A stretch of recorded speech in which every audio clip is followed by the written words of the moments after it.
I know your mom was very, very close to Capricorn Clark. Yeah. And she came up. She going viral this week on the internet. Yeah, man. She's standing up. She being brave. She's standing up to Brother Love, Sean Combs, man. So you know what I'm saying? She was started out. She was gonna be. She started out like I want to say, if I'm not mistaken, like a rapper. My mom brought her to be a rapper or something like that.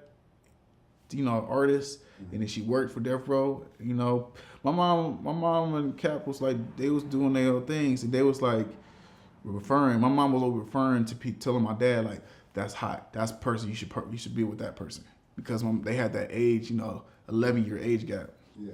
So it's like he like what's hot? Who did he listen to? I heard in the street storm, and she be like, oh, you need to fuck with them. They listen to this person, blah blah blah blah, and they had a good team connection. So that's how people was getting referred to. Like Deathrow was definitely a family thing, and Capricorn, she just got that sauce. She got a piece of that Deathrow sauce. Then she went over to work for Puff, and unfortunately, it was a different setup than Deathrow.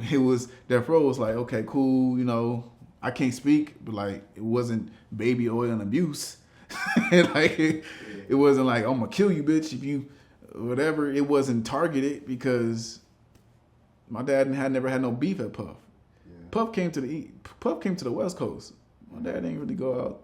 He had love out there. He had love on the East Coast. Irv Gotti, you know what I'm saying? Like Murder Inc. Like it wasn't. I think I don't know what that was about. I think it was just about pussy, bro. Power and pussy. Power and coochie. Like.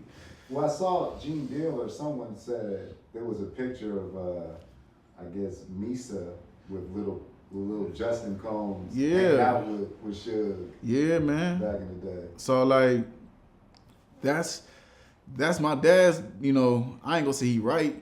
But that's how he handled that beef, and that's how they handle things. Like, shit. I'm just glad. My mom didn't allow Puffy to have no pictures with me. So yeah, so Capricorn, to recap, Capricorn said that she got to Deathrow through her homegirl that was Suge's baby mama, and that's my mom. That's your mom's story. Yeah, that's the history, bro. And you can confer because you knew the stories. You knew about when this shit happened to Puffy and how like. Yeah, man. Cap was my godmom. So like. Yeah, it was a real family at Deathrow compared to what Bad Boy, what they went through. It seemed like it was a lot of insecurities and abuse. Now, let's talk. There's a few characters